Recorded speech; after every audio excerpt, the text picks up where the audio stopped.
Me, I don't. Which one Okay. is bringing you? I'm not a fan of drugs. Yeah. This is my thing. I don't mind alcohol because alcohol reduces inhibitions. Yeah, true. So what alcohol will do to you is, what you will do under the influence of alcohol is something that you already want to do. The alcohol will just break down the morality and the defenses that would normally stop you from doing those things. So if somebody gets drunk and he's fighting a lot, it means he already wants to fight a lot. Yeah. Someone gets drunk and he's chasing girls, he already wants to chase girls. What I don't like about drugs is they affect your way of thinking.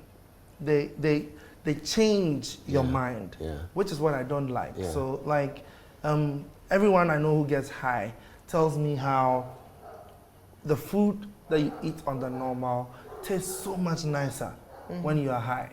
Do you get me? They say Which is all changes in the brain, exactly. which are not true and which are not long lasting. Exactly. You see? So but the thing is, recently we saw people outside the White House holding placards that they should legalize marijuana.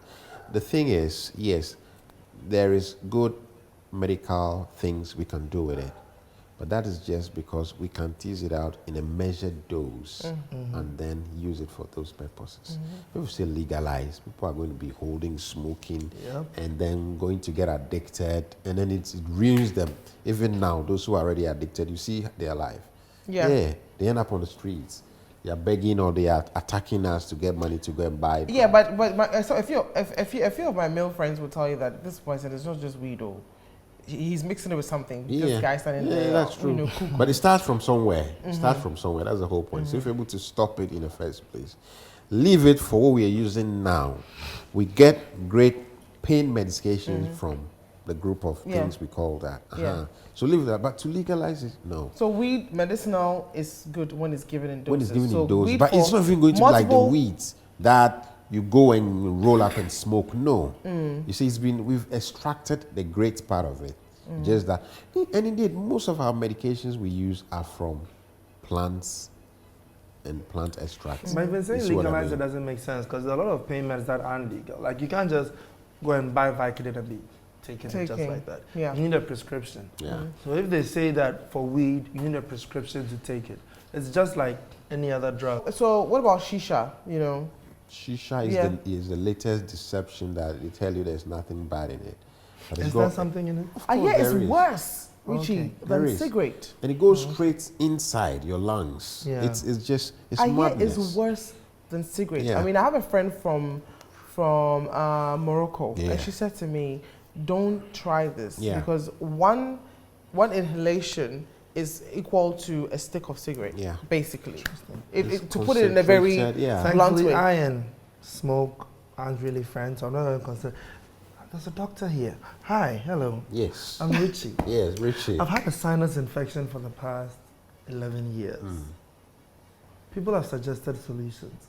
All their solutions don't sound nice. Surgery, Coke. Oh no, I mean. Okay. Wait, which Coca-Cola. Oh, okay. It does work? I don't know.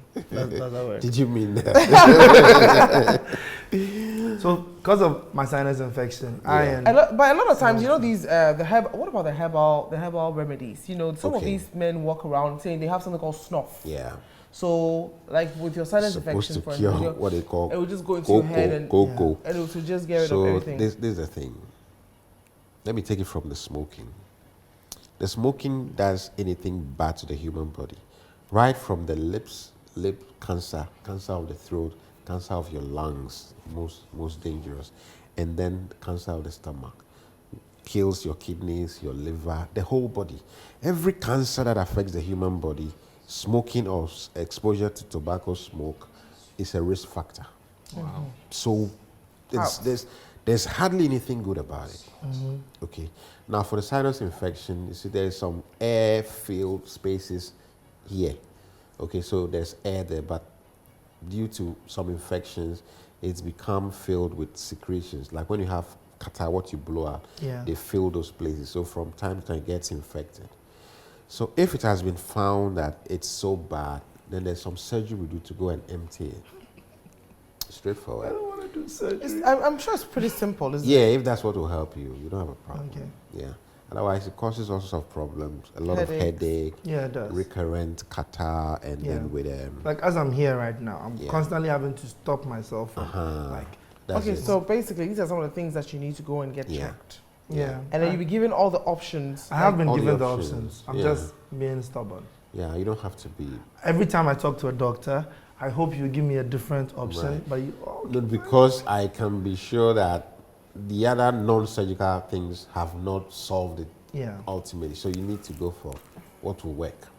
Okay. So I mean, there are things I can take that temporarily fix it. Like let's say, if I take it in the morning and the evening, I'll be okay for like 8 hours or so. No, 12 hours. Yeah, it just comes right back. And so you are one of the people to avoid anything smoking. Yeah, don't go near. I try, don't hang with them. With his line of job, he's always around. Right. Okay. So as part of your interaction with them, just talk to them. Today we've met, so I'm empowering you. That you see, you need a knowledge.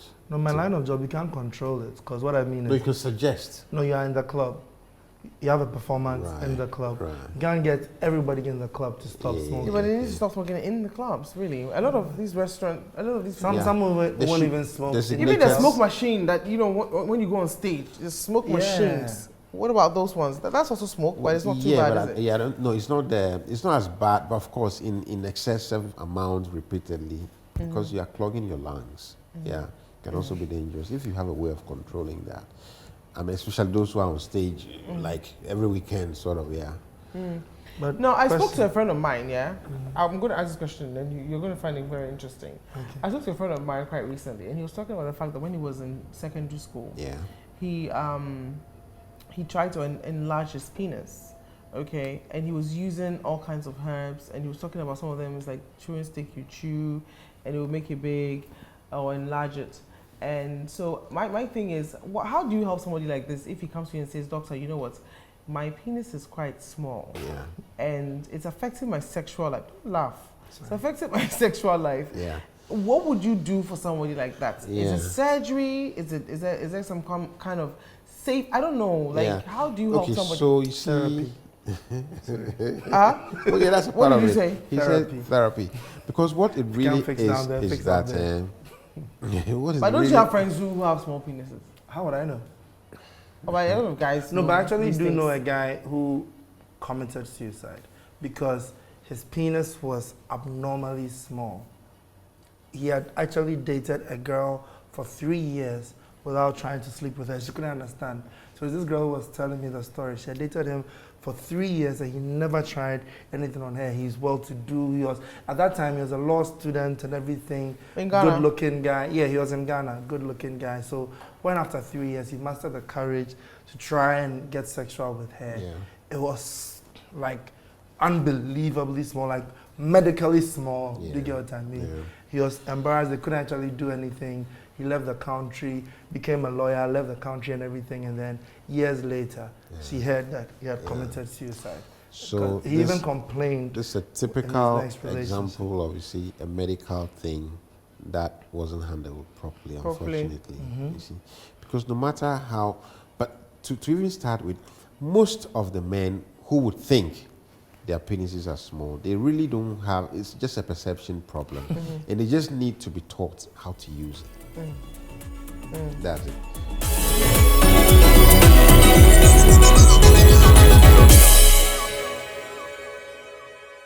So you're saying that size is in the mind? It's in the mind to a large extent. You're saying it's not the size, what you do with it. It's more like that. True. It is. There are very... No, I accept that, especially when you go to the eastern parts of Africa. They're very well endowed. No, but the truth is...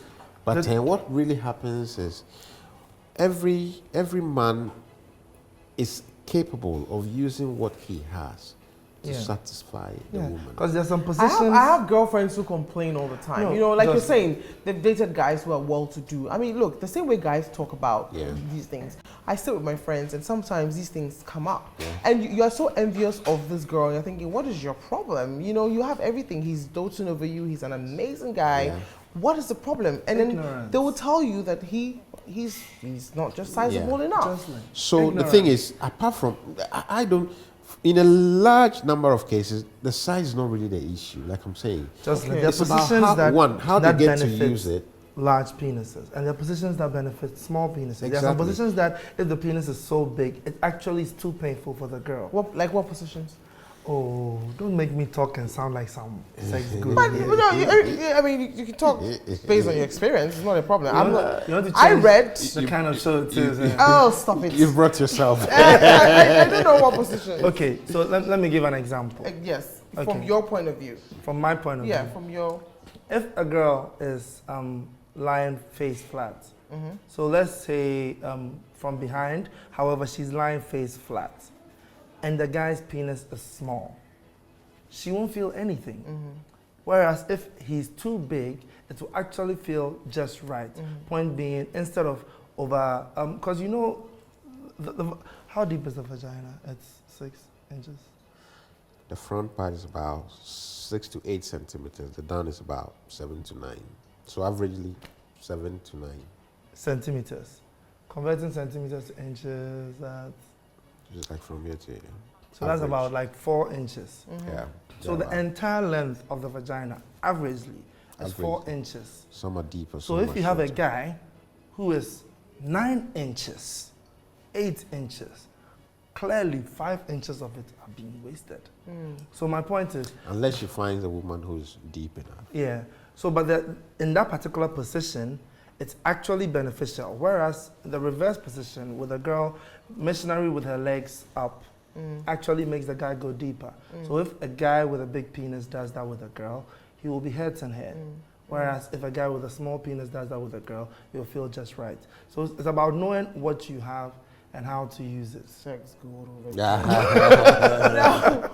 I read this somewhere. You know, so apart from that, there are some men who it's not the woman maybe they may be saying is the size, but it's really not about the size. Probably about having or sustaining erection, which in a lot of cases has resulted from some medical conditions that the men are not coming forward to get treated for. You see?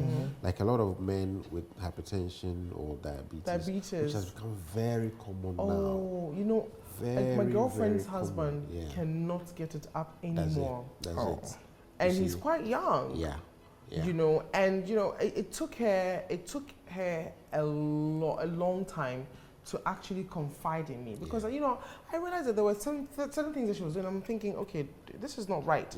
I'm no one to judge. But then she said to me, this is the situation. He has. So can it be reversed? Yeah, some can be. There are various ways of solving it. It comes back to this issue of men not having being open about sex, because now it's going to a point where it's worse. It's gotten worse and it's irreversible. Question: sugar, myth or truth? Truth. Okay.